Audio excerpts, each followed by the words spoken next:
Don't get sued and keep your deposit. Here's 3 specific contingencies that you need to pay attention to. Stick around for the end of the video, and I'll give you 5 most common reasons for litigation inside of real estate, regardless of the housing market.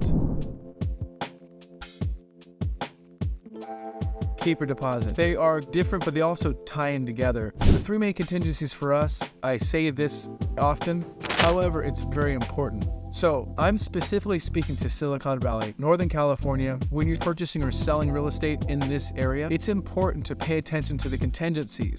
The contingencies inside of the purchase agreement. You got 3 main contingencies. The 4th contingency is going to be if the buyer is looking to sell their current home before they buy this home. That's typically not something that we see in this area. We are focused on 3 main contingencies. Keeping your deposit is a main reason for the contingencies. So contingency goes into place inside of the purchase agreement between the buyer and the seller. The purpose of the contingency is to have a box to check from the buyer. For example, the 3 main are going to be the appraisal, loan, and inspection. Going in that order, starting with the appraisal. The appraiser is going to be hired by the bank. And if you have an appraisal contingency, it's important that the appraiser appraises the property. So the bank is going to sign off on that appraisal. It's not simple as having the appraiser come out, do the appraisal inspection, and come back, give the appraisal to the lender, then it's all done. The appraiser says, hey, it's wonderful. Well, it's not that simple. It has to go through an underwriting process for the lender. Appraisers are different from 2010. In 2010, the appraisal process changed slightly. So no longer is the loan officer able to order the appraisal from an appraiser that they have a relationship with. In 2010, they changed all of the rules. So now it has to go through an independent appraisal company that the lender has a relationship with, and this takes all of the influence out of it. So the appraiser is making the decision, and there cannot be any influence against what the appraiser is saying. Loan officer can't say anything, realtors cannot say anything. The appraiser has got to be completely independent in their assessment of the value of the home. With that said, the appraiser does have the purchase agreement in hand, so they know the value of the purchase agreement and they know the value of the agreed to amount. But the appraiser needs to look at the comparables in the neighborhood, typically within a half of a mile. They're going to start with the homes that are closest first and go out from there. As a buyer, if you have an appraisal contingency, make sure that before you remove the appraisal contingency, it is signed off by the underwriter at the bank. Your loan officer and your agent will give you guidance on this, but make sure that the lender or the bank has signed off on the appraisal after the appraiser has gone out. That's number 1. And again, contingencies are check boxes. These check boxes are in place here in Silicon Valley.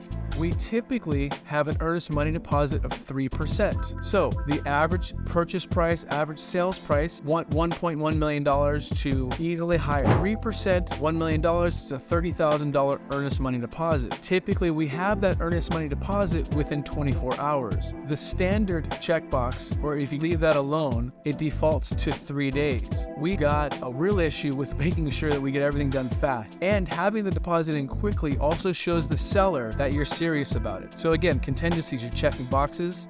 Earnest money deposit, it's going to be not up for grabs, but up for arbitration if you remove a contingency and do not perform. So if there is a contingency box that's checked, I have the appraisal done, and that's the only contingency that I have in place. I have removed the contingency on the appraisal, and I have $30,000 in escrow as my earnest money deposit. Now, if for some reason I cannot move forward in purchasing that home as the buyer, that $30,000 is going to go to arbitration. It's the same for the loan contingency. It's the same for the inspection contingency. Loan contingency is going to have a final approval from the lender. Many times a loan officer will go through all of the criteria, and there are some lenders that will do a fully underwritten loan for a buyer before they actually go through the entire process. It's important to know that a pre-approval is not a final loan approval. There's going to be conditions that need to be met in order to move forward from that. It is a box to check so that your earnest money deposit is not in jeopardy to go to arbitration. So you have the appraisal. That's going to be an appraiser that looks at the home. They make sure that all of the other comparables in the area meet the basic standards of that home. The lender is also going to have their own underwriter for the loan. So you got to have your loan officer, and then it's going to go to the lender. Sometimes that loan officer is in-house at one of the big banks. Sometimes they're a direct lender working with multiple banks. Either way, you want to make sure that you're working with a loan officer that really knows what they're doing and that they have experience. So we've gone through two of the contingencies, the appraisal and the loan. Now let's take a look at the inspection contingency. The inspection contingency have a very big misnomer to it. One thing to know, Silicon Valley very often, especially in the heat of the market, to go into an offer with no contingency. One of the biggest misnomer is that here in Silicon Valley, people will purchase a home with no inspection done. It's not uncommon for people to go in without an inspection contingency. The reason for that is you're going to have sellers have the inspection done first. And the reason for that is that as a listing agent, I want to make sure that any other buyers that come to my seller's house to purchase, I give them all the information that they need in order to make the best offer. Now, there's never going to be a broker that is telling you to come in with no contingencies. It has to be the buyer's decision to go in with no contingencies. And if you have a loan contingency that's been removed, if you go to a lender and the lender says you are fully approved, you can go with no loan contingency.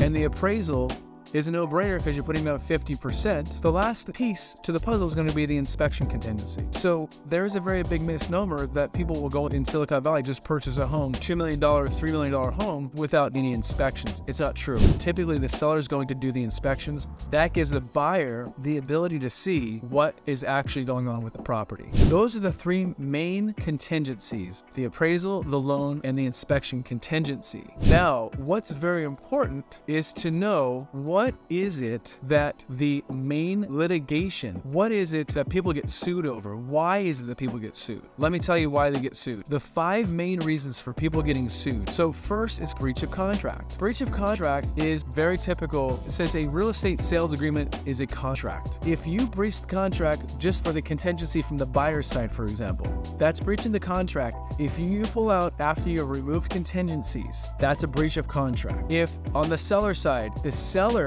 doesn't do things they said they're going to do, that's a breach of contract. It's also on the seller side, failure to disclose a defect on the property. Breach of duty or negligence. Breach of duty or negligence is mostly on the agent's side. If the agent didn't do their due diligence to help the buyer or the seller out, if the agent didn't do something on their disclosures, that's going to be a breach of duty or negligence. A specific performance failure, that's going to be on the seller side typically, but again, all of this ties back to the agreement is a contract. And if you have a breach, if you have a breach of performance, if you have an issue with duty as far as you're responsible as an agent to do one thing or the other, that's going to be a possible litigation. There's also what comes up every once in a while is a boundary dispute. If the seller sells a home and it's specifically stating a specific boundary, then that's a possible litigation as well. They can go back and they can say, well, now the boundary is here and that's 100 feet off of my yard. I have an issue with that. Those are the 5 most common reasons for the breach of contract: failure to disclose a defect on a property, breach of duty or negligence, specific performance failure, or a boundary dispute. Those are the 5 biggest reasons that you're going to have a litigation dispute, go to court, or have an issue with a seller, buyer, or an agent. In California, we don't go to court, we go to arbitration. An arbitrator is going to be a person who comes in. They're going to be a retired attorney, a retired real estate attorney, or a retired judge. What they do is they come in and they get crystal clear as to what side is what and make sure they understand both sides and bring a negotiation together. An arbitrator's job is literally to make sure that nobody's happy. And so that's what they do. If you like this video, please like, subscribe. If you have ideas for videos, please let me know. I'm always here and happy to help. Hope you're having a great day. Take care.